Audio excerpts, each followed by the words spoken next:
Emilio Miñones, en un Fiat 1500. Un autito chiquitito para traer el informe. Llegamos a Ezeiza, vamos a la sección de cargas. Bueno, venimos a buscar una carga. Bueno, tiene que rellenar este formulario. Entonces nos dan un formulario donde teníamos que poner bueno, el pasajero que recibió la carga. Bueno, describa la carga. Y me dice Emilio, Aldo, ¿qué ponemos? Vamos a poner material educativo de la Organización de Estados Americanos. Entonces, Vista de Aguana saca un coma y rompe el paquete y saca un ejemplar. Estaba el sello con todas las banderitas, Organización de Estados Americanos, redondito con todo el logo, y abajo decía, informe de la Comisión Interamericana de Derechos Humanos, visita Argentina, octubre. Y el hombre no lee abajo. Y empieza a ojearlo así como buscando dibujos y esas cosas. Sí, sí. Y dice, bueno, está bien, digo, sí, todo igual, son todos los mismos, sí, todo lo mismo. Eran 500 kilos de carga, la carga pesaba más que el auto. Entonces tuvimos que alquilar un camioncito, conseguir un camioncito. Ustedes recordarán que ahí, hace unos 5 kilómetros del aeropuerto de Ezeiza, había un puesto policial de control. Nos para un policía, bueno, ¿dónde viene? Sí, muchos pasajeros, sí, pasajeros. Bueno, ¿y qué es lo que la carga? A ver la carga, queremos revisar la carga. Y le decimos, la carga está ahí, está en el camión. Esa es la carga. Y qué sé yo, no revisó. Bueno, la cuestión es que llegamos, fue toda una sorpresa, ¿no? Ahora, no había que tener ese material ahí, así que a las 2 horas ya no estaba. Es decir, habíamos quedado combinados de que cada uno se lo lleve. El material desapareció, enseguida desapareció.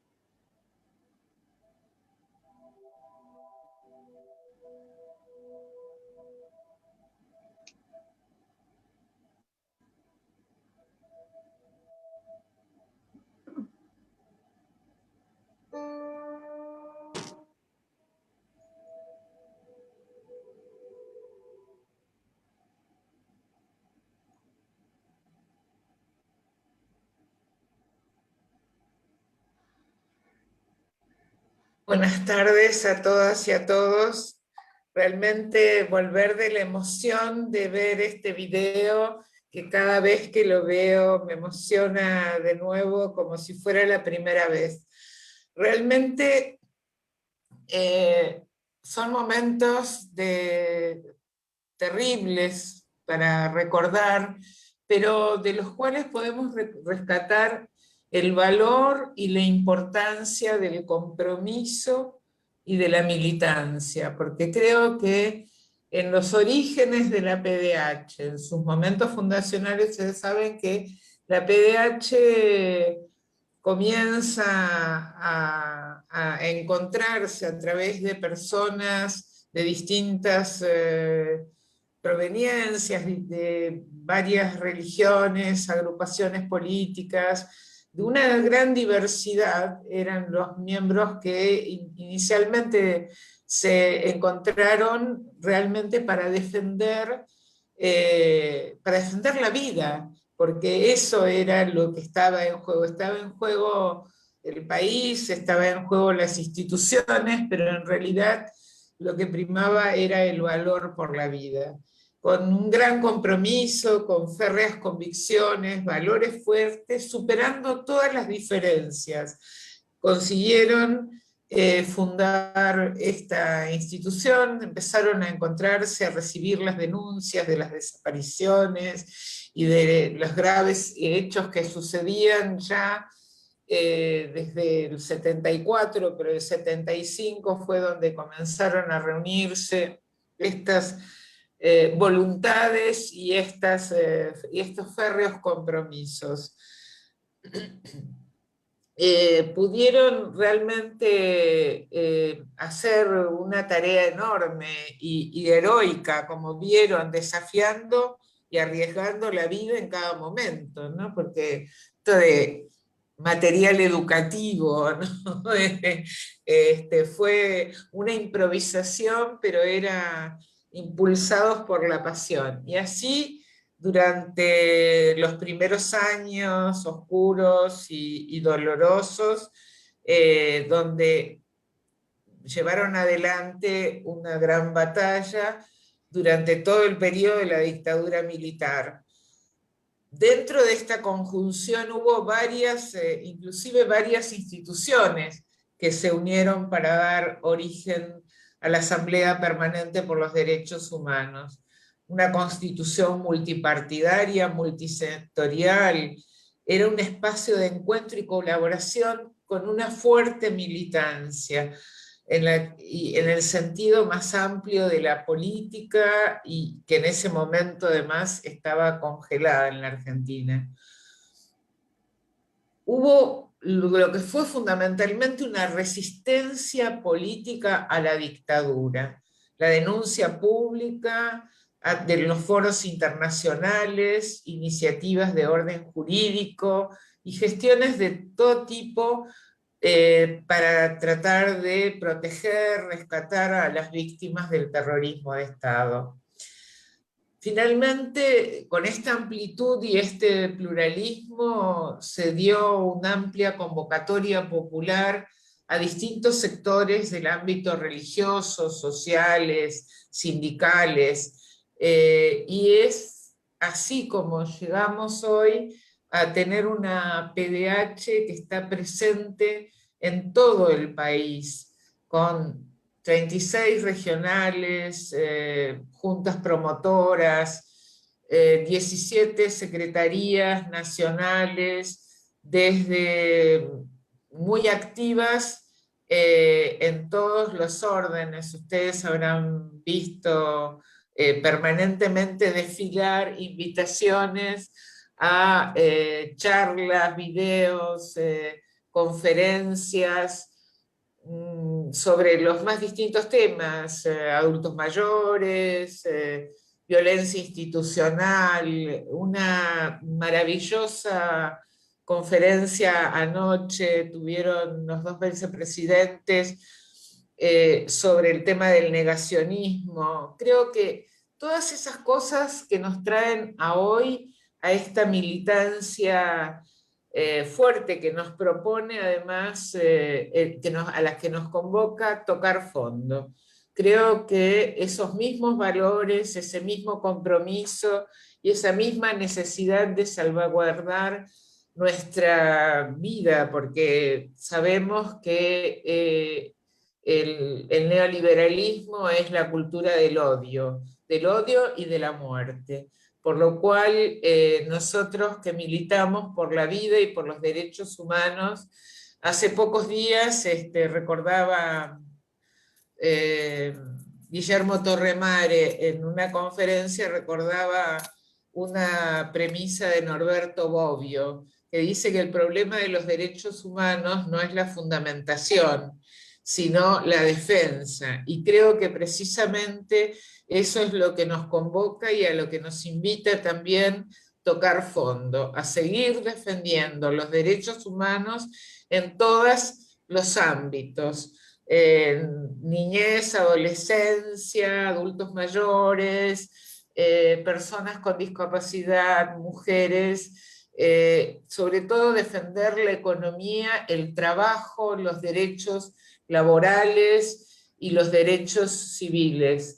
Y eso que sabemos todos y que a veces nos cuesta llevar adelante. Los derechos humanos son indivisibles, irrenunciables y progresivos. Y creo que con este convocatoria los invito a este panel de distinguidas personalidades que Eva ha convocado, a que vayamos a profundizar en estos elementos, en este instrumento de trabajo y de defensa de los valores de los derechos humanos que día a día nos permite hacer este trabajo que el colectivo de APDH ha contribuido a formular y que TT de forma valiente y laboriosa ha llevado adelante como una lucha personal pero colectiva, siempre en lo personal, en cada uno de nuestros militantes está la presencia de la fuerza y el empuje de lo colectivo. Así que muchas gracias y gracias por estar con nosotros y acompañarnos en esta militancia.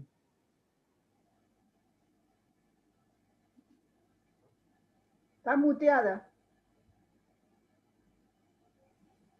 Muchas gracias, Micaela. Muy buenas noches para todos y bienvenidos a la presentación del libro Tocar Fondo.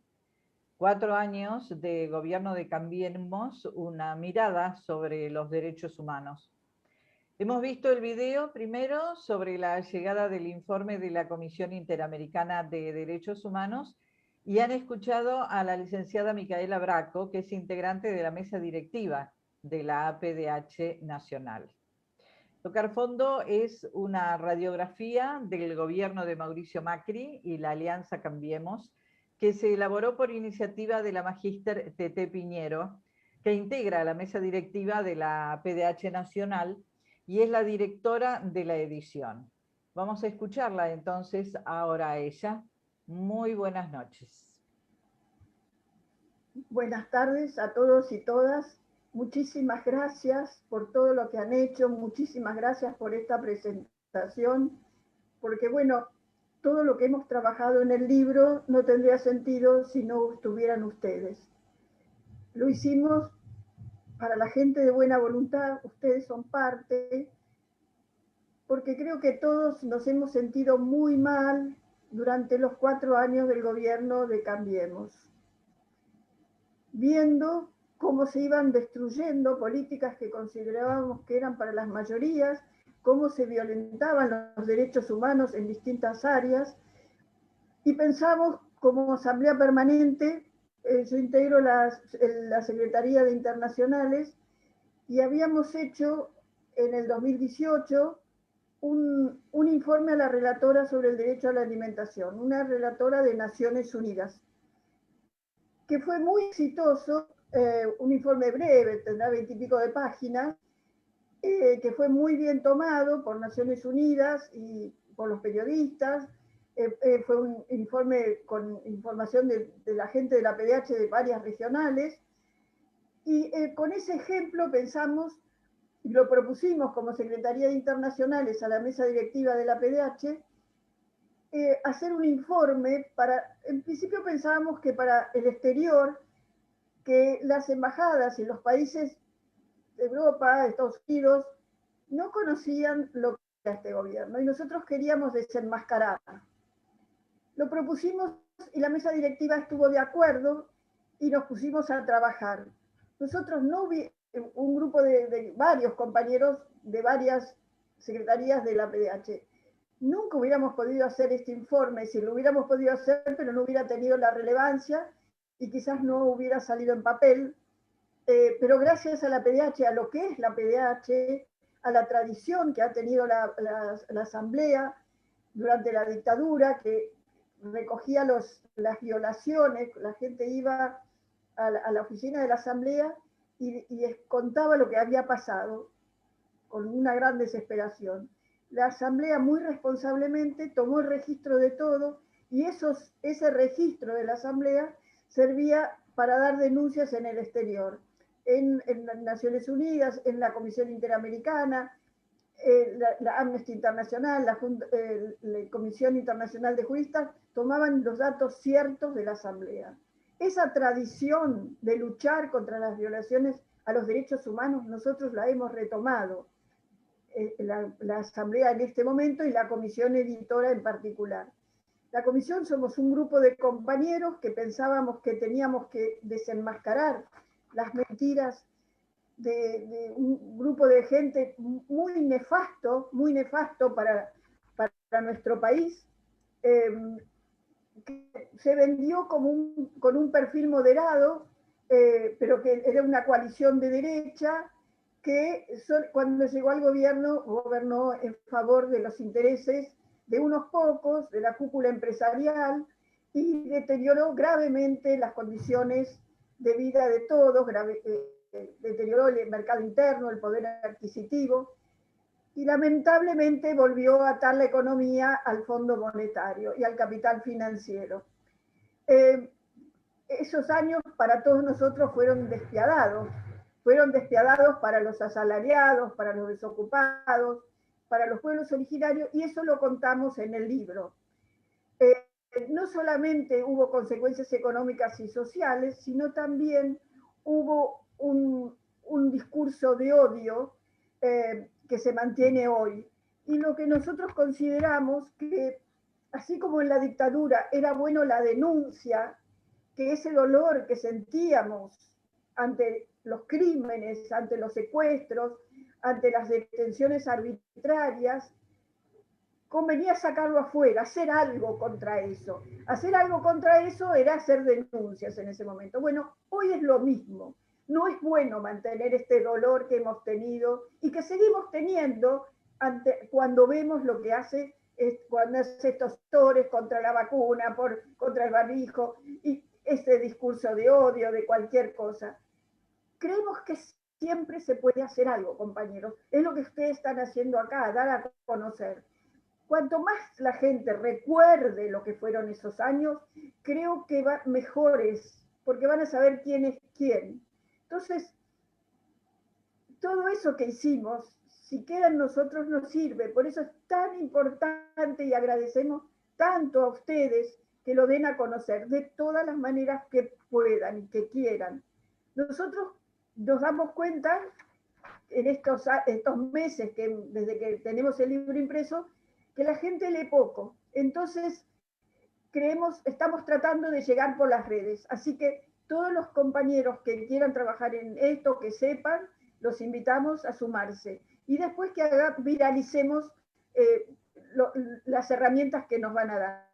Yo quisiera leer el sumario para que tengan una idea de los puntos que toca el libro.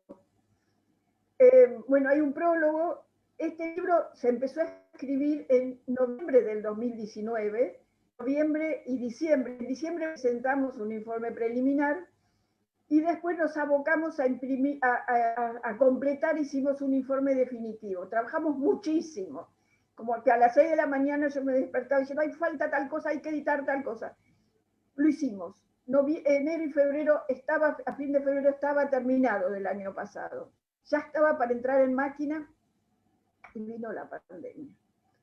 Y se nos desarmó todo, pero como somos tenaces, en octubre volvimos a la carga, hicimos un postscriptum, el libro se mantiene tal cual como al fin de febrero del 2020, salvo el postscriptum del prólogo, tratando de actualizar algunas cosas, y también empezamos a pensar que esto no tenía que quedar solamente en la gente que nosotros llegamos a conocer, que tenía que llegar a más gente, hay que llegar a más gente, si no, no sirve.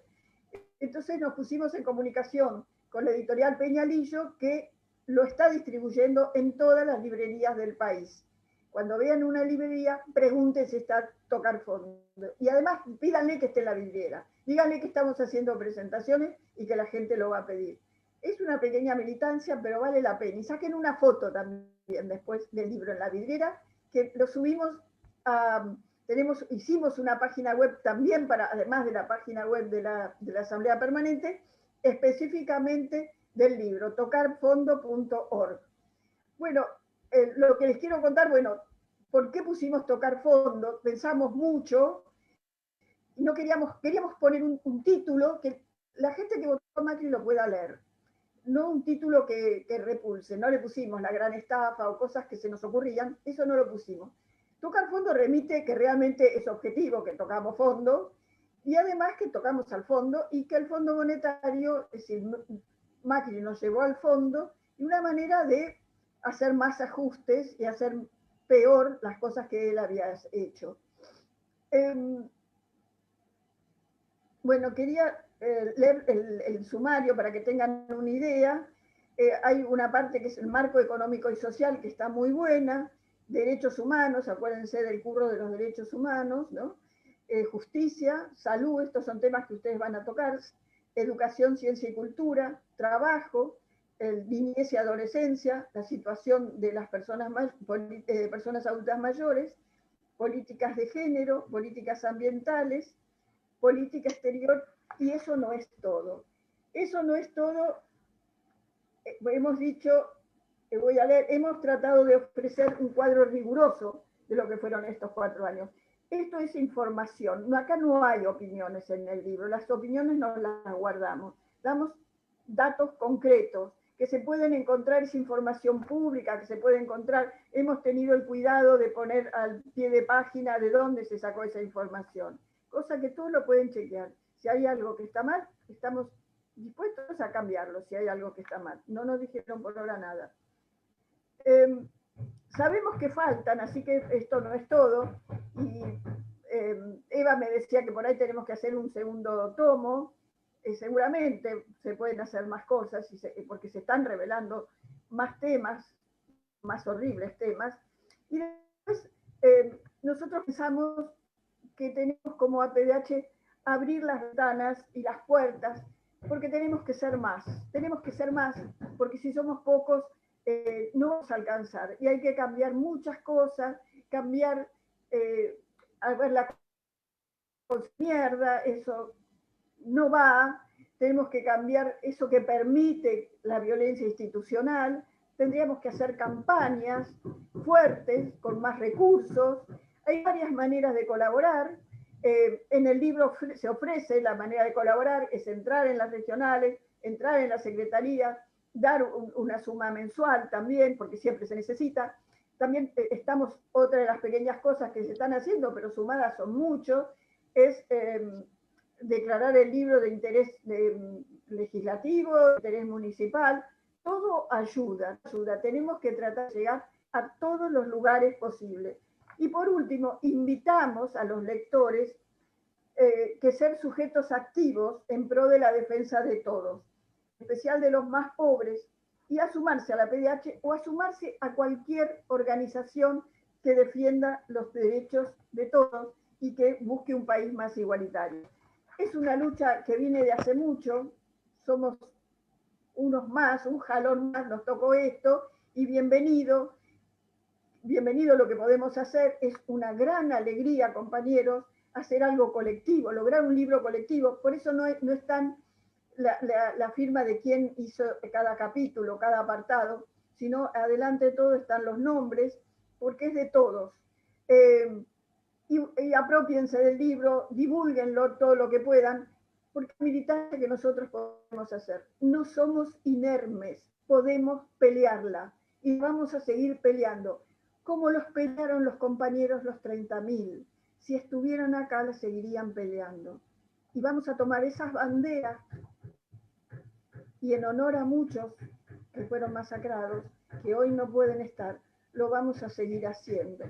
Bueno, compañeros, ha habido muchas presentaciones en las regionales, pero podemos hacer presentaciones en los sindicatos, en las bibliotecas, en las facultades, donde ustedes quieran. Estamos dispuestos a ir, si necesitan, a donde sea. Ojalá que podamos seguir haciendo y encontrando más gente que le interese el libro. Y bueno, si no pueden leer, vamos a hacer trabajo por las redes. Compañeros, los abrazo, me encanta estar con ustedes, me da una gran alegría, no somos pocos, somos muchos, y juntos podemos mucho más. Muchas gracias María Teresa, gracias por sus palabras. Ella ya lo adelantó, esto se está transmitiendo por el Facebook de la PDH, en minutos estará subido a YouTube, también ahí se va a poder ver completo, y el lugar en redes es www.apdh-medioargentina.org.ar, y también para tocar fondo, tocarfondo.org también es una forma de encontrar el libro y algunas precisiones. Los expositores del día de hoy, a quienes ya les damos la bienvenida, son Flavia Fochesato, Gabriel Martínez, María Alejandra Godino, Lucía Marta Scali y César Sivo. Vamos a comenzar entonces, si les parece bien, con la ronda de expositores, con Flavia Fochesato, que es profesora de nivel primario, especializada en neurociencias, presidenta de la ONG Argentina Querida, vicepresidenta de la Asociación de Fomento Bosque Grande, integrante de la Mesa de Género y del Comité de Emergencia Barrial del barrio Las Heras. Va a tocar el tema de pobreza, derecho a la alimentación y personas con discapacidad, que figura en las páginas 19, 107 y 133 del libro Tocar Fondo. Flavia, adelante, la escuchamos. Hola, buenas tardes a todos y todas. ¿Cómo están? Bien, buenas tardes. Bueno, primero agradecerle a Eva la invitación. La verdad que cuando primero Alejandra se comunicó conmigo, me puse muy contenta que me hayan tenido en cuenta para esto.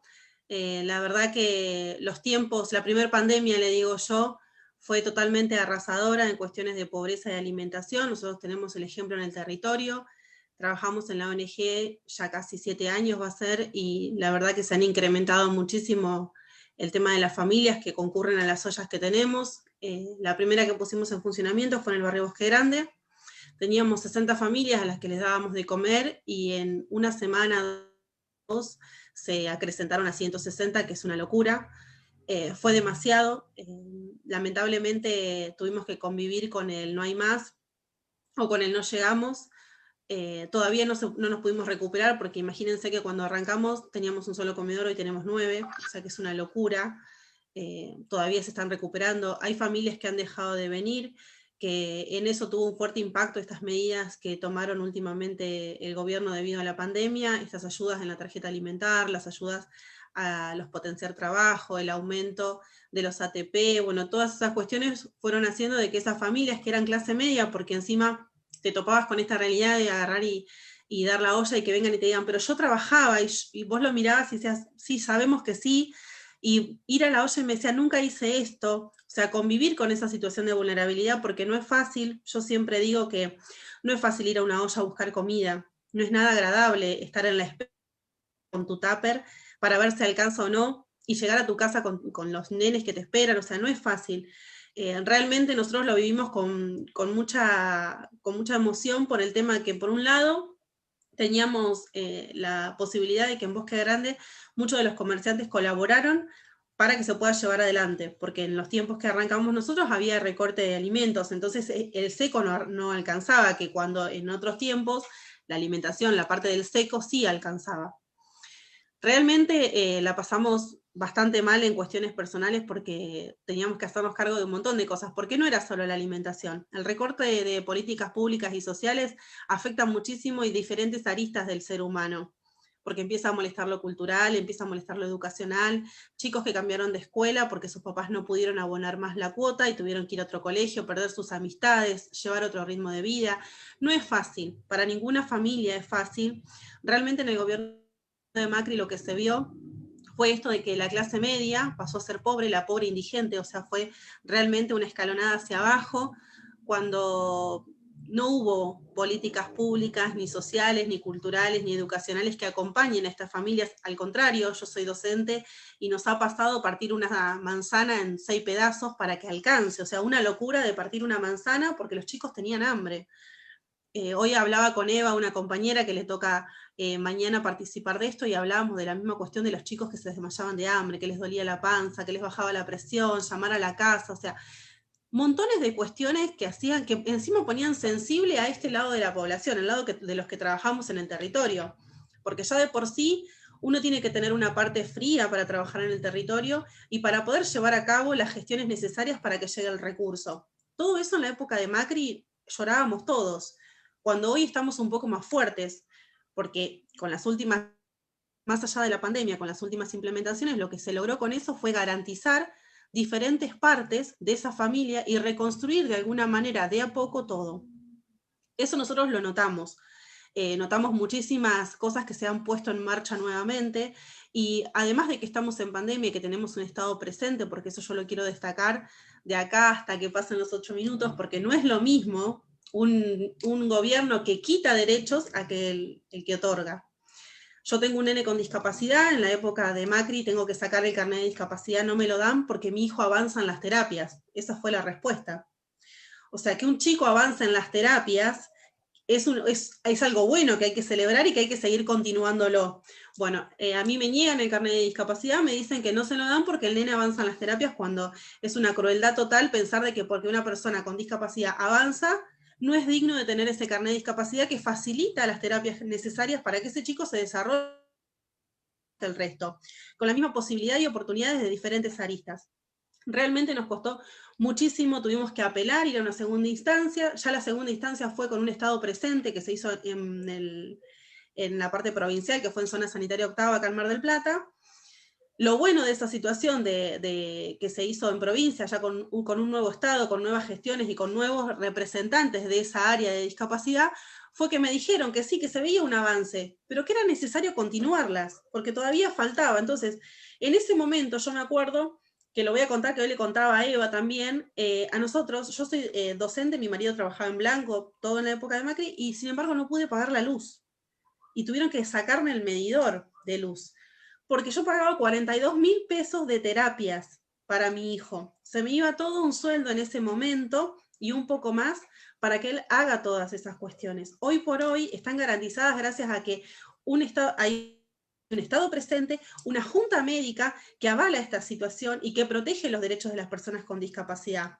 Porque a una persona como nosotros, una familia como nosotros, que trabajábamos los dos, no se acrecentó en otras cuestiones. Pero piensen en una familia en situación de extrema vulnerabilidad con un chico que tiene discapacidad. Se empieza a recortar desde los alimentos, se empieza a recortar desde lo cultural, desde lo deportivo, y que es necesario también. Porque esto de que solamente van a las terapias, no, son seres humanos como cualquiera que necesitan también socializar en diferentes ámbitos, y hay que dar las garantías necesarias. Una familia que tiene que gastar entre 40 y 50.000 pesos para que ese chico salga adelante y no le puede otorgar un espacio deportivo o un espacio cultural para que desarrolle otras habilidades, no está cumpliendo, o sea, se están negando derechos. Yo eso lo pasé con mi hijo y es un ejemplo que lo tengo vivo, que bueno, a raíz de eso nosotros empezamos a armar grupos de discapacidad, a empezar a asesorar a la gente de que era un derecho, y hoy por hoy, dentro de todo, está más o menos regulado, digamos. Sin embargo, sabemos que acá el carnet de discapacidad se saca en calle Pescadores, que es un ámbito municipal, tenemos falencias todavía de que, por ejemplo, les hacen preguntas, la junta médica, que es la que te hace las preguntas evaluatorias, te pregunta si puedes torcer un trapo con artritis reumatoidea, y si lo podés hacer no te lo otorgan, como si la persona se basara en torcer un trapo, y no se piensan las otras capacidades, o sea, todavía falta por avanzar. Pero yo soy, o sea, dentro de la militancia, y que es lo que hablamos, sí, falta avanzar, pero estamos comenzando. Lo importante es no parar y realizar este tipo de encuentros, porque yo hoy también hablaba con otra compañera y le comentaba del libro, le digo, es fabuloso la memoria que otorga esto, de que por qué no hay que volver al fondo, por qué no hay que volver a tocar fondo, y por qué tenemos que tener esto tan presente. Somos nosotros los que estamos en territorio, los que ejercemos algún cargo de manera pública, por ejemplo en la escuela, o en los que estamos, somos la primera línea que ve en la situación de vulnerabilidad de la persona y que después la traslada a un poder un poco más amplio para poder otorgar recursos. Realmente hay que tener memoria para no volver a esta situación, volver a un recorte de alimentos, a que los chicos se desmayen, a que no alcancen las vacunas. No nos vamos a olvidar que ahora en épocas de pandemia, justo recién la compañera lo nombraba, este ataque contra la vacunación que hay, en épocas del macrismo y de gobiernos neoliberales, volvimos al sarampión. O sea, parece ilógico y hasta cínico y perverso que un grupo de 15 o 20 manifestantes empiece a hacer una campaña contra la vacuna avalada por los medios de comunicación, avaladas por el poder neoliberal, que todavía sigue controlando algunas gestiones y algunas cosas dentro de la Argentina. Me parece que eso no hay que permitirlo más. Y estos encuentros fortalecen y favorecen este tipo de situaciones y este tipo. Creo que fundamentalmente dentro de lo que es la militancia, ya sea política, social o desde el lugar que estemos, hay que volver a recordar esto. Yo lo leía y yo no podía creer que en 4 años hayan hecho lo que hicieron. O sea, desarmaron y desarticularon toda cuestión y todo proyecto que beneficia a la comunidad. O sea, me parece una atrocidad y me parece hasta malévolo que venga una persona a darnos clases de salud, o que vengan a decirnos cómo hubieran actuado en una pandemia. Está a la vista acá con el intendente que tenemos de cómo actuarían en una pandemia. O sin controles, sin recursos, sin presupuestos. Hoy estaba escuchando a los compañeros del Frente de Todos defendiendo y exigiendo al gobierno municipal en qué se gastó y en qué se presupuestó. Y el mismo presupuesto que utilizó Arroyo en la no pandemia, o sea, en una situación normal, de contexto normal, se utilizó locura, y me parece hasta aberrante que un intendente salga a defender a un grupo de personas de 15 o 20 que son avalados por él mismo, a decir de que las clases presenciales tienen que continuar, a que los trabajadores, a que la economía. Yo quisiera saber qué medidas tomó en base a esa economía y a esos trabajadores que han perdido, obviamente, como todos, han perdido su capacidad de ahorro o cualquier cosa de cualquier índole. ¿Qué medidas tomó? Flavia, ¿Qué cosas hizo? te voy Sí. a pedir que vayas redondeando porque estamos Sí. llegando a los 10 minutos. Sí. Yo lo que quería dejar en claro, sobre todo en los capítulos que me toca, en el derecho a la alimentación, que está en la página 107 del libro, quería dejar en claro esto, de que cuando hay falta de alimentación, no hay solamente falta de polenta, carne, arroz, fideo, frutas. Eso viene en un combo de un montón de cosas que hacen que ese chico no se desarrolle correctamente. La falta de algunas proteínas hacen que el sistema ejecutivo no se desarrolle. El sistema ejecutivo es el que controla las relaciones y las acciones del ser humano. Entonces me parece que es importantísimo no solamente recurrir a esa página, a la 107, sino de que hay que agarrar y decir, a esto no volvemos nunca más, pero realmente nunca más, porque hay que tener memoria y sobre todo corazón para salir a pelear y salir a luchar como salieron a luchar hace un par de años unos valientes. Algunos quedaron en el camino y esta vez no va a volver a pasar. Creo que es momento de consenso y unidad, que fue lo que demostró que ahora seamos gobierno nuevamente. Nada, y bueno, ya saben que me llamo Flavia Fochesato, tienen mi contacto para lo que necesiten. Muchas gracias, Flavia. Muchas gracias. No, por nada.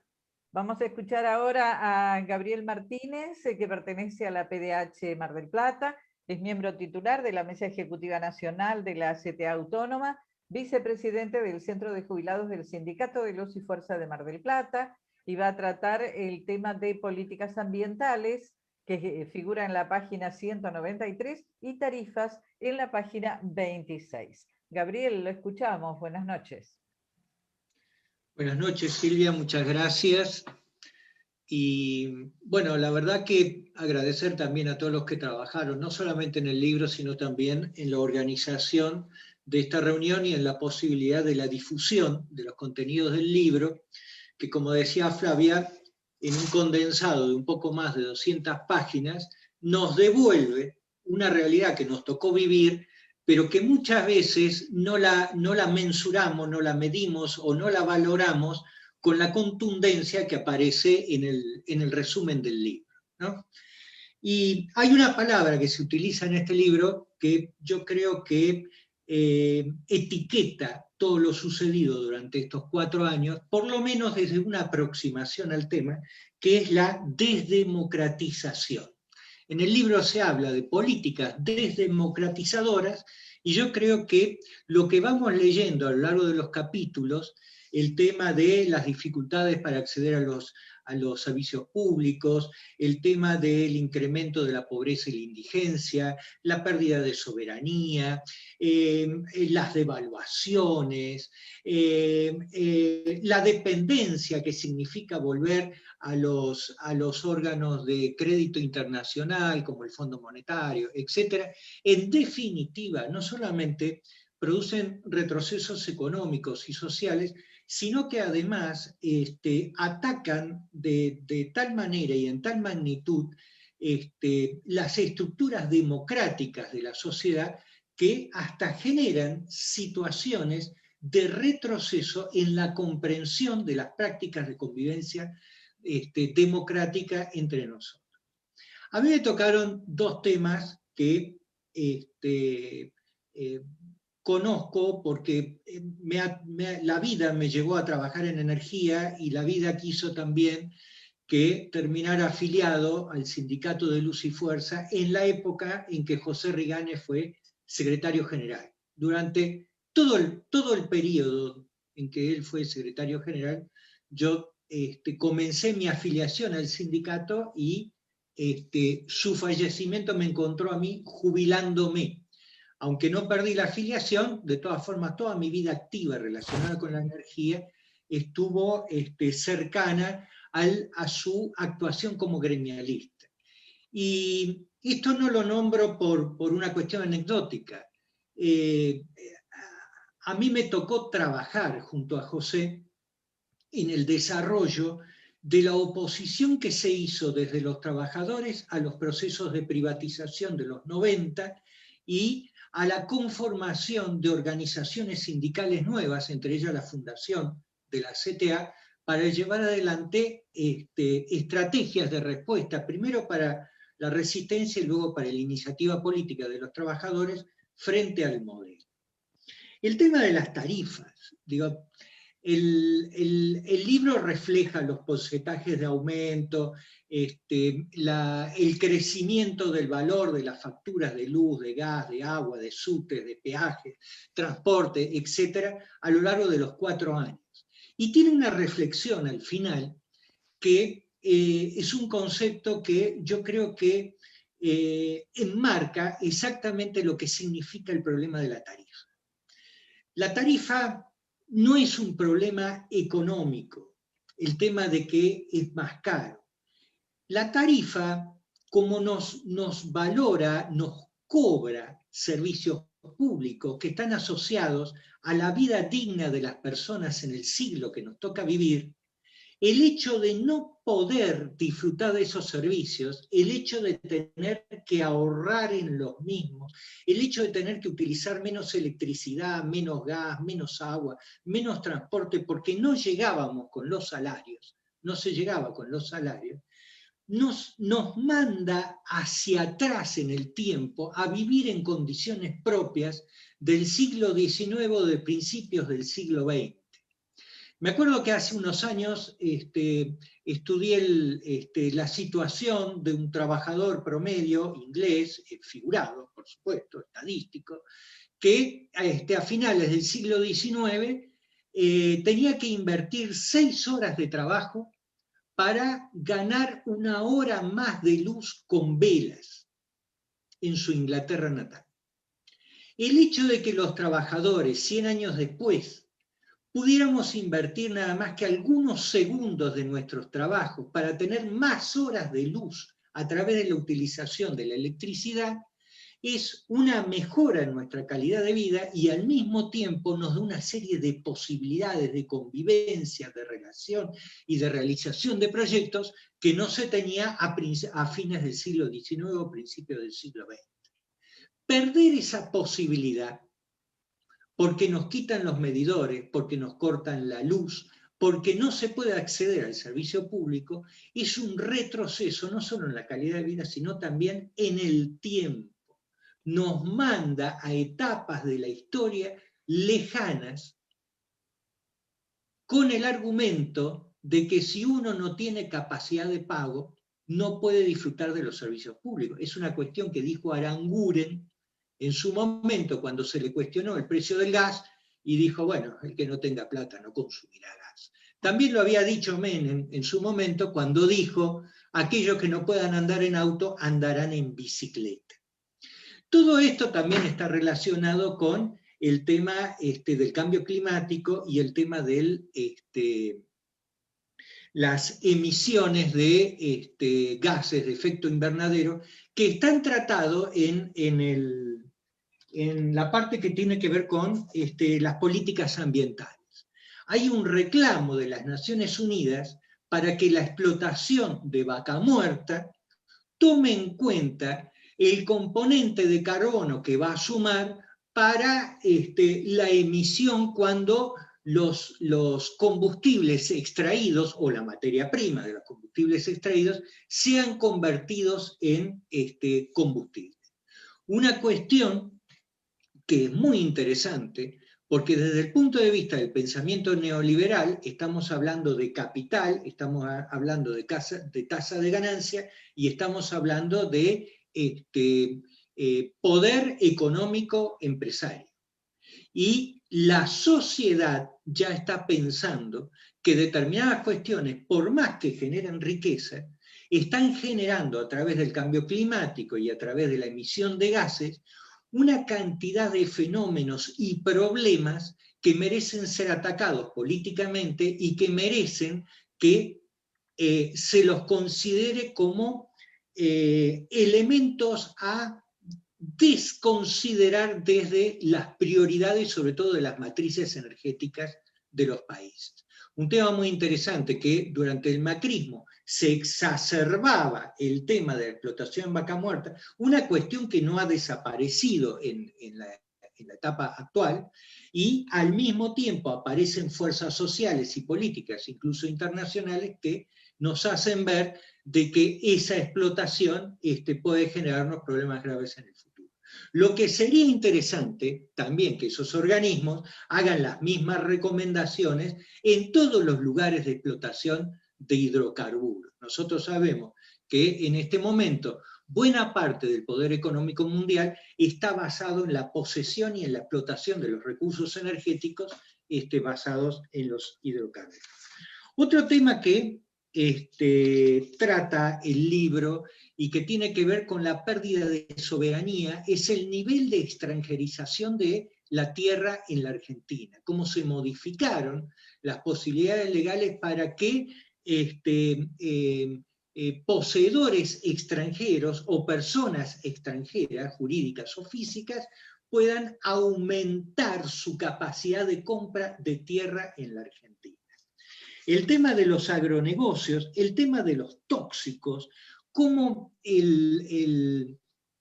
la fumigación, y ya voy a ir cortando, porque me queda mucho tema, pero estoy llegando al final, cómo la fumigación, cómo se pelea desde el fumigador por ganar espacios de fumigación y cómo la sociedad pelea para achicar esos espacios de fumigación, sobre todo en los lugares donde se termina contaminando y enfermando gente. Es mucho más amplio el tema que me toca, pero evidentemente el tiempo no me da para el tipo de narración que tengo yo. Tendría que haber sido un poco más comprimido. De todas formas, hasta aquí llegué, es muy interesante. El libro yo creo que requiere mucho trabajo, mucho debate y mucha difusión. Muchísimas gracias. Gracias, Gabriel. Lo que nos da es la posibilidad de volver a convocarte para seguir hablando de estos temas, que evidentemente son muy amplios, hay mucho para hablar, incluso para discutir entre los panelistas, lo cual creo que sería muy rico. Gracias, Gabriel. Muy amable. La escuchamos ahora a María Alejandra Godino, que pertenece a la PDH Mar del Plata, es profesora de nivel primario, delegada gremial de SUTEBA, activista de derechos humanos, y va a tocar el tema Educación, Derechos Vulnerados, que figura en la página 144 de Tocar Fondo. Alejandra, te escuchamos. Buenas tardes a todos, a todas y a todes. El tema que me tocó convocar, no sabía por dónde, son tantas las cosas cuando empecé a leer y uno hace el raconto, que hice un punteo de la realidad local con respecto a los derechos vulnerados y a educación. Pero antes quisiera empezar cómo nos despertamos con el gobierno de Macri en Mar del Plata, en febrero del año 16, nos encontramos, o sea, se hizo la movilización porque a unas cuadras del Bosque Peralta Ramos estaba el represor con prisión domiciliaria Wolf, que es de la noche de los lápices, que luego concluyó este gobierno con que la avenida de Chicolás, como tantos otros represores. Marca también de que sacaron de las cárceles y fueron a buscar a sus viejos amigos que los han ayudado en otros gobiernos liberales. Con respecto a educación, voy a plantear dos cosas. Una, lo terrible que fue el gobierno, y otra, lo esperanzador que fue para Mar del Plata encontrarnos en las calles peleando por todo esto que fuimos denunciando. No quiero dejar de mencionar, por ejemplo, en el año 2018, los 18 días que se tomó el Consejo Escolar en Mar del Plata, porque sucedieron cosas como el Instituto 19, que es el que forma docentes, no tenía gas, los chicos iban a estudiar con abrigos de embarazadas, la infraestructura era deplorable en las escuelas primarias, secundarias, jardín y nivel terciario. Los estudiantes decidieron, secundarios y de nivel terciario, decidieron tomar el Consejo Escolar. Estuvieron 18 días con el Consejo Escolar tomado, con lo cual también hay que destacar la solidaridad de los docentes del resto de las escuelas, porque mientras el Consejo Escolar estuvo parado, nosotros no tuvimos que nos designaran suplentes ni nada por el estilo dentro de cada una de nuestras escuelas. Las compañeras nos íbamos sumando para dar clases en las horas especiales para el resto de los chicos que estaban en Mar del Plata. No quiero dejar también de recordar que para el presidente Macri llegar a la escuela pública es caer en la escuela pública, porque para ellos es un muy buen negocio la escuela privada, por eso militan el tema de la escuela privada, y que mi formación se debe toda a la escuela pública, y realmente fue muy buena. Los otros días una compañera mía con educación formada en la Universidad Pública de Buenos Aires me decía, pero la escuela pública de antes no era la misma escuela pública que es ahora. Cosa que no comparto. Paso 40 horas semanales dentro de la escuela pública primaria y puedo asegurar que si a esos chicos de la escuela pública de ahora tienen lo que nosotros llamábamos comida de olla, tienen los derechos totalmente básicos cubiertos, tienen los derechos, tienen un manual, lo que necesitan para estudiar, sinceramente, otra sería la historia de lo que se plantea con respecto a la escuela pública, que nada tiene que ver con nuestros argentinos dentro de la escuela pública y las generaciones que vienen. Lo otro que también nos pasó, por lo cual también nos encontramos en las calles, fue cuando salió la marcha de nuestros compañeros de Chubut, y esa noche, valga la redundancia, hicieron noche acá en Mar del Plata, los vinimos a recibir porque ellos seguían para Buenos Aires, donde fue una movilización enorme de los docentes, o sea que la resistencia fue muy grande. El Consejo Escolar también tuvo 2 interventores durante el gobierno de Macri, porque estos interventores que tenían fue tremendo, falta lo que pasó con respecto a lo que nosotros llamamos SAE, que es el Servicio Alimentario Escolar, que no tenían absolutamente, los comedores no tenían la comida que necesitaban, en algunos faltaba, y en otros ni siquiera nunca había llegado en los lugares más alejados de Mar del Plata, que son los lugares que más necesidad tienen. También hubo derechos vulnerados con respecto a la salud de los docentes. De la noche a la mañana los docentes nos encontramos que teníamos que, para sacar licencias, era en forma online, con lo cual parece una pavada, pero tuvimos que comprarnos celulares a los cuales los docentes no tenían acceso en cuotas para poder tener dichos celulares. Y la gobernadora hizo este tipo de sistema donde no había capacitación absolutamente de nada y había gente que no sabía ni siquiera cómo manejarlo. Otra de las cosas terribles que hicieron fue el Plan Conectar Igualdad, que ayudó, y valga la redundancia, igualó al país con respecto a la conectividad, se sacó de la noche a la mañana y también empezó de la noche a la mañana un plan de robótica adentro de las escuelas, que tenía muchísimo de título y de marketing, pero nada tenía que ver con el Plan Conectar Igualdad, que para los fines de hoy en día hubiese sido fantástico tenerlo cuando todos los chicos hubiesen tenido conectividad para poder relacionarse con sus docentes en este momento. Y otra de las cuestiones que quiero plantear es algo que para mí es una síntesis. Yo vivía en el centro de Mar del Plata en los años de Macri, estaba haciendo mis compras en la verdulería y el señor que me atendía en la verdulería, estábamos en la puerta de la verdulería eligiendo frutas y verduras, y por la calle Independencia avanzaban los becarios del CONICET en la calle, estaban en la calle pidiendo porque el tema del recorte. Y me mira el señor y me dice, y pensar que estos salen a la calle porque se quieren quedar en el país. Y le pregunté, ¿a qué escuela fue? Y me dice, fui a mi formación en la escuela pública. O sea, tiene aproximadamente esa persona unos 30 y pico de años, su formación fue de una escuela pública y reclamaba por aquellos científicos que son de su país, de formación argentina y de formación pública. O sea que tan mala nuestra formación pública jamás puede llegar a ser, siendo que se vanaglorian de llevarse científicos nuestros cuando vienen en las cuestiones. Y en el gobierno de Frente de Todos o de Cristina, en el año anteriormente, volvieron muchos de estos científicos que en el gobierno de Macri se tuvieron que ir, porque para un científico puede ir a trabajar en bicicleta, pero lo más importante es que tenga aquellas cosas con las cuales pueda seguir investigando. Muchísimas gracias y la verdad que hay que difundir todo lo que pasó para que de verdad no pase nunca más y para que se tenga conciencia de que desde lo colectivo sinceramente se puede hacer muchísimo. Si nosotros nos planteamos que desde lo colectivo y los gobiernos no han podido avanzar más el liberalismo justamente por lo que el pueblo ha salido a la calle y por lo que este pueblo, que tiene una base de educación pública, que fue la forma de ascenso siempre del país, sale a la calle, si no hubiesen avanzado muchísimo. Muchas gracias.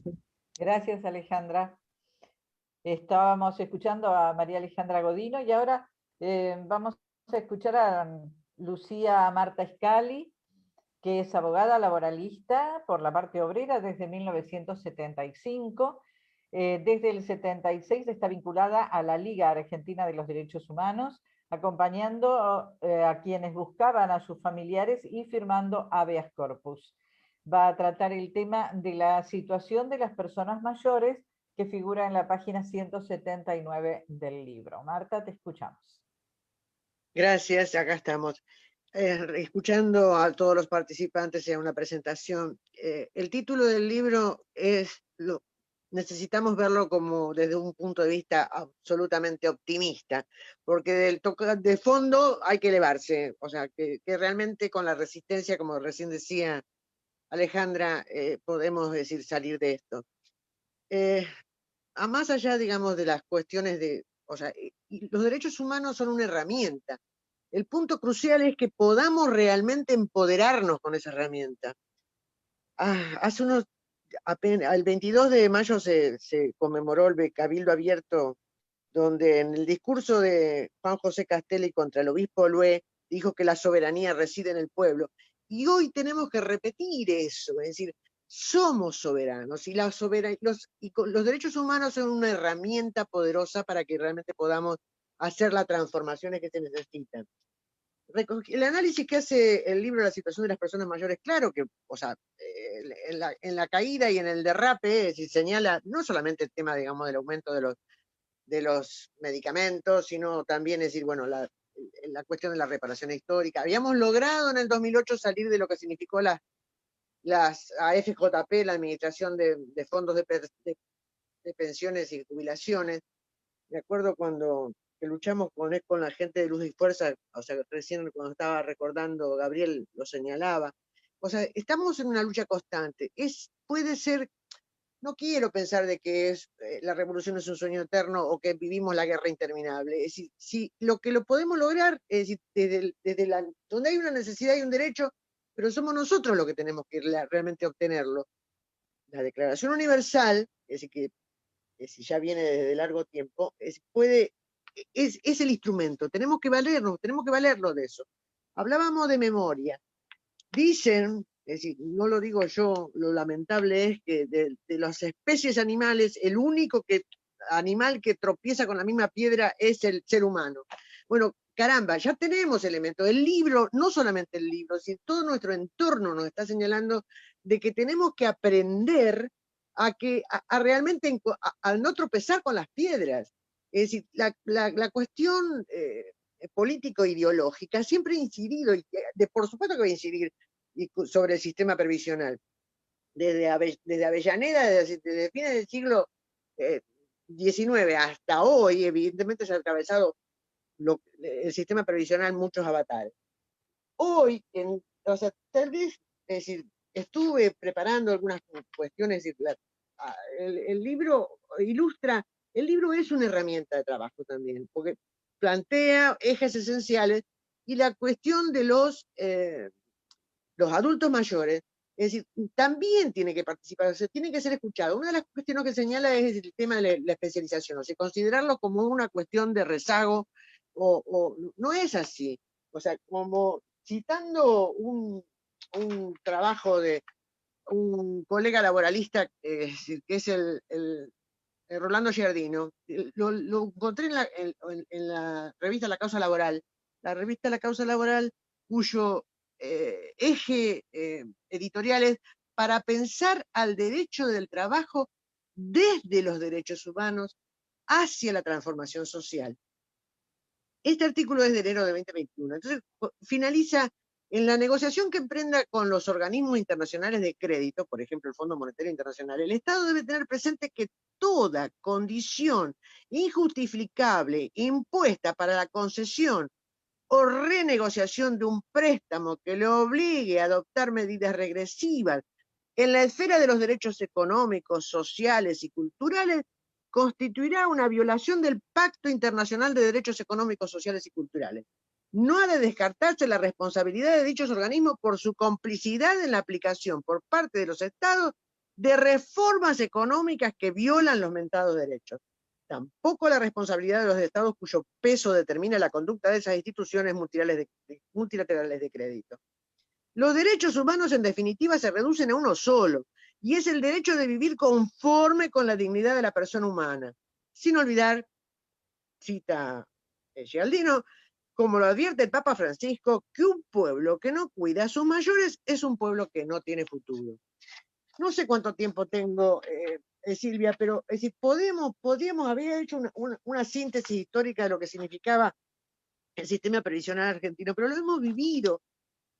Cuando se logró, es decir, bajar las FJP, por supuesto que costó, ¿qué significó? Le costó, o sea, durante el proceso de Macrista, que el vicepresidente, que lo había sugerido, es decir, que para que las dejaran sin efecto, es decir, terminó encarcelado, cuestión que todavía aún hoy se mantiene, porque estoy hablando del vicepresidente. El vicepresidente del 2008. Tal vez no tengo mayor síntesis que esa. Una de las cuestiones que siempre quiero reiterar, y lo voy a hacer ahora porque me parece que es importante. Cuando mi nieto tenía 6 o 7 años, es decir, yo hablaba, digamos, brindaba en nuestros encuentros, es decir, él por supuesto, es decir, yo si tenía vino y él con su agua o lo que tomara, brindaba por la vida y la libertad, me dijo, no, abuela, eso ya fue. Estoy hablando de, o sea, este año cumple 18.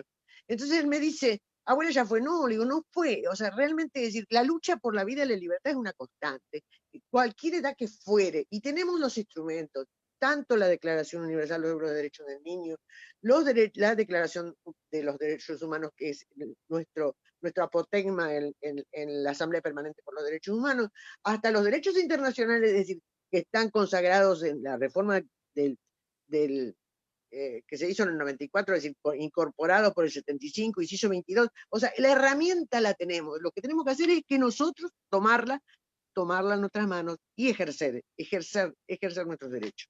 Gracias, eso es Marta. Lo que tengo. Gracias a ustedes. Muchísimas gracias.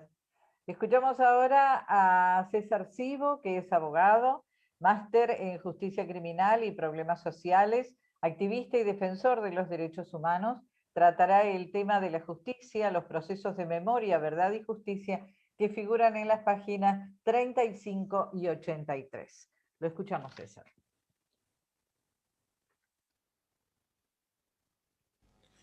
Buenas tardes a todos y todas. Bueno, el tema es vastísimo. Como bien referían los exponentes anteriores, todo lo que ha pasado en los 4 años del gobierno cambiemita ameritan discusiones y jornadas completas para poder ver, tratar, entender y pensar cómo evitar una repetición de hechos de semejante envergadura. En el ámbito de la justicia y en el ámbito de los derechos humanos y en particular de los procesos de memoria, verdad y justicia, los retrocesos fueron tremendos. Pero me interesa señalar algunos aspectos. Por un lado, dar un testimonio, porque de hecho aparezco mencionado en el libro como una de las víctimas de este proceso de involución en las cuestiones vinculadas a memoria, verdad y justicia, y también hacer algunas reflexiones sobre algunas cosas puntuales que hemos padecido en esos 4 años de gobierno cambiemita. En lo que hace al testimonio, les quiero contar que cuando habían pasado ya las elecciones y se sabía que el nuevo presidente iba a ser Mauricio Macri y que se estaban estableciendo más o menos los equipos de trabajo, me permitieron comunicarme con personas que iban a trabajar en el Ministerio de Justicia con el ministro Garabano. En esa circunstancia nosotros le planteamos, estábamos desarrollando en la ciudad de Mar del Plata la causa, el juicio oral contra los exintegrantes de la CNU, un grupo de civiles asesinos que estaban siendo en ese momento enjuiciados y que habían sido los que más habían molestado a todos los operadores del derecho y los que más habían perseguido a las víctimas en democracia y, por supuesto, en el desarrollo de los procesos. En esas circunstancias, cuando pude hablar con la gente del Ministerio de Justicia, lo primero que me marcaron es que los temas de derechos humanos para el gobierno que iba a iniciarse en el mes de diciembre no tenían la más mínima centralidad. Y después, por supuesto, lo mostraron, lo evidenciaron y lo profundizaron. Pero en lo previo ya avisaron que no tenía centralidad. El segundo aspecto que me dijeron es, si a usted le preocupa su seguridad, debería haberlo pensado antes de meterse en estas cosas. Me lo dijeron también abiertamente. Si usted quiere meterse con cuestiones de derechos humanos, bueno, bánquese la que venga, señor. No venga a pedirle al Estado que lo cuide porque no es nuestro problema. Con estas dos ideas, creo que todos los operadores y todas las personas que estábamos vinculados al mundo de los derechos humanos podíamos avisorar lo que iba a venir, que siempre es inferior a lo que efectivamente vino. En el año 2016, en la misma causa del CNU, hubo amenazas de todo tipo, amenazas vertidas en el tribunal, una serie de circunstancias que, por supuesto, originaron la formación de causas penales contra los que hacían esas amenazas y también originaron que se le diera intervención a la Policía Federal, que traspapeló ese oficio en el que disponían la seguridad para los abogados y abogadas querellantes y para el Ministerio Público Fiscal, que tardaron más que los tanques de Alais, que recién en el año 2018, un año y medio después del juicio, nos ofrecieron la seguridad que tuvimos que contratar de modo privado porque el Estado se había olvidado de todo lo que estábamos trabajando. Por supuesto que a esto se sumó que se llenaron de denuncias penales los distintos tribunales y empezó un hostigamiento judicial contra los distintos operadores. Por eso en el informe aparecen otros abogados y abogadas, Eli Gómez Alcorta, Paloma Álvarez Carreras en Jujuy y otros profesionales también de la Argentina que empezaron a ser perseguidos porque del otro lado, como bien dijo uno de los imputados del CNU, sentían que los tiempos habían cambiado, que las cosas se habían dado vuelta y que ahora venían por nosotros. Con esa impunidad y con esa claridad, los tribunales se llenaron de causas contra los activistas y defensores de derechos humanos que estábamos litigando. Digamos que esto viene de la mano de lo que significa también el avance sobre la justicia. Pero en las cuestiones de memoria, verdad y justicia, todo lo demás lo verán en el libro, sí me interesa marcar algunos puntos. Esto es lo que nosotros padecimos y lo menciono simplemente como testimonio, como para mencionar algo más, porque aparece en el libro esa referencia. Por supuesto que se desfinanciaron todos los programas que servían para asistencia, para protección de los testigos, los programas de investigación, los programas de las áreas de derechos humanos de los distintos ministerios, del Banco Central, etcétera, fueron arrasados, dejados sin fondos y sin gente. se frenaron los juicios, por supuesto, que se debieron a dos cuestiones. Primero, porque sacaron personal. Segundo, porque sacaron recursos materiales.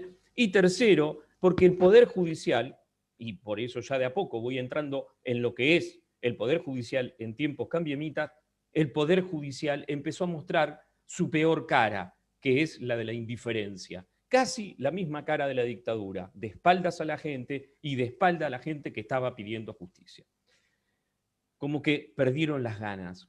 Y tanto es así que la Corte saca el fallo Muiña, el del 2x1, que por suerte en el 2017 la reacción popular los puso en su lugar.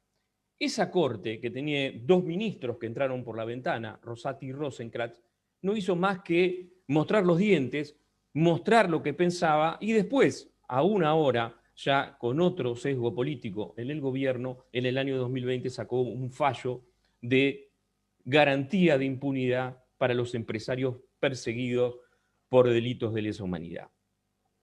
Por supuesto, el negacionismo es una de las cosas más importantes que se han visto en el tiempo cambiemita, en donde tiraron o trataron de tirar por tierra toda esta construcción que se había hecho de memoria permanente en todos los estamentos de la Argentina. Hubo, en ese mismo sentido, reuniones con los abogados de los genocidas, reuniones con defensores de las posiciones de los genocidas y algunas reivindicaciones, inclusive, de esos genocidas.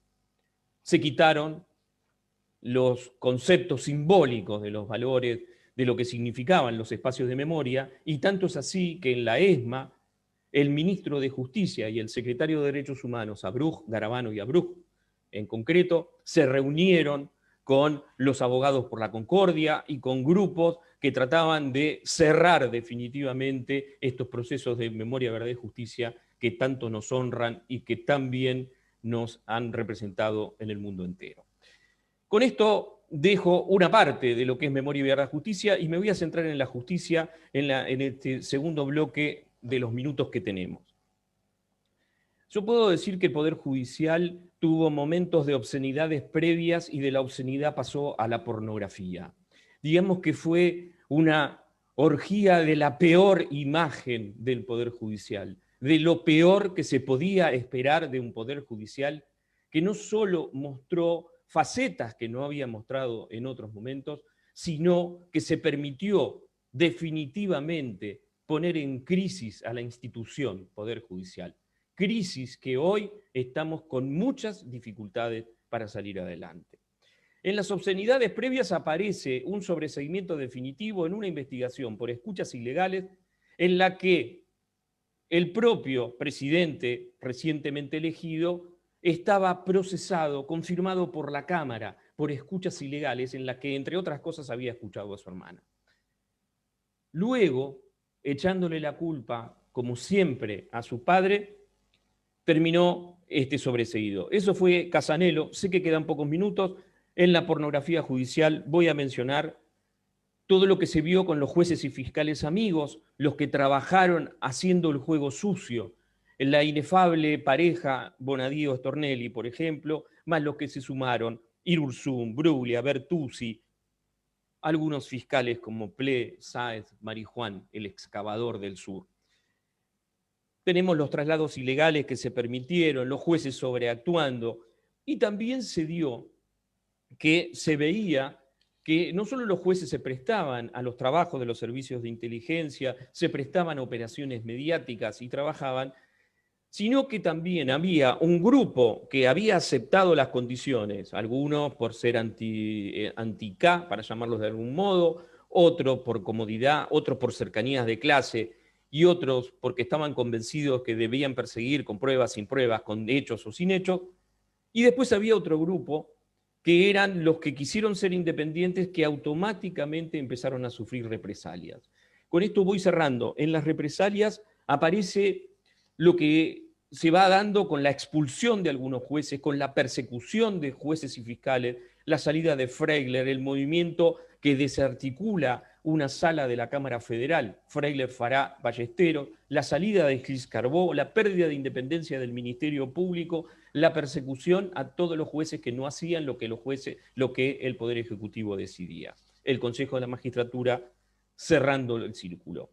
Y para cerrar, y esto creo que es lo más grave, es que ha sido tan pornográfico lo que hizo el Poder Judicial, que hoy justamente es la mayor garantía de la impunidad de la que van a gozar o de la que están gozando todos los funcionarios cambiemitas involucrados en hechos de corrupción. Hoy por hoy, justamente el quiebre de la institucionalidad es la mejor herramienta que tienen para poder defenderse. Hoy la mejor forma de decir que algo no es creíble es decir, esta justicia que se permitió todas las presiones, que se permitió todo lo que se permitió en el gobierno anterior, no es una justicia creíble. Y por lo tanto, todo lo que haga no va a generar consenso social, no va a generar confianza en la sociedad y, en el caso, en definitiva, lo que va a significar que la justicia va a seguir disfuncionando. Creo que esto es lo peor que hemos vivido porque tiene consecuencias que se sostienen en el tiempo. El que por algo habrán hecho, que hizo la dictadura, que se sostuvo durante mucho tiempo y se sostiene hoy en los discursos del odio, también viene de la mano de lo que hace este Poder Judicial como consecuencia de esos 4 nefastos años cambiemitas que definitivamente rompieron la institución y rompieron sobre todo el crédito social. Muchas gracias. Gracias. Ha sido el doctor César Cybo. Todas las exposiciones han sido muy enriquecedoras y los invitamos a que mañana nos vuelvan a acompañar. Los que entraron tarde en el Face, sepan que en YouTube pueden encontrar toda esta recorrida con los distintos expositores completa, de la misma forma que se va a subir en el día de mañana. En Facebook es con el Facebook de la APDH, en YouTube, por supuesto, también, y también la página es www.apdh-medioargentina.org.ar y también pueden encontrar en tocarfondo.org. Ahí también pueden encontrar más datos. Para el día de mañana, siempre a las 18, está prevista la presencia de Laura García, que es artista plástica, profesora de nivel terciario, activista de derechos humanos, feminista y sindicalista. Es secretaria adjunta de la CTA Autónoma de la provincia de Buenos Aires. Va a tocar el tema de la cultura que figura en la página 155 y 158, les digo para aquellos que ya tienen el libro. Juan Carlos Frais, que es de la APDH Balcarce y la mesa directiva de la APDH Nacional, es abogado, laboralista, defensor también de derechos humanos. El tema trabajo víctimas del modelo especulativo que figura en las páginas 164. Paula Aguado Casal, de la APDH de General Alvarado, también estará con nosotros, presidenta, es arquitecta e inspectora y activista de derechos humanos, hablará sobre construcción de derechos en General Alvarado. Queta Hora, de la PDH de General Alvarado, es docente y activista de derechos humanos. El tema será derecho a la alimentación, seguridad alimentaria, disponibilidad en General Alvarado, que figura en las páginas 107, 108 y 109. Silvia Molina, va a ser una jornada extensa y muy interesante.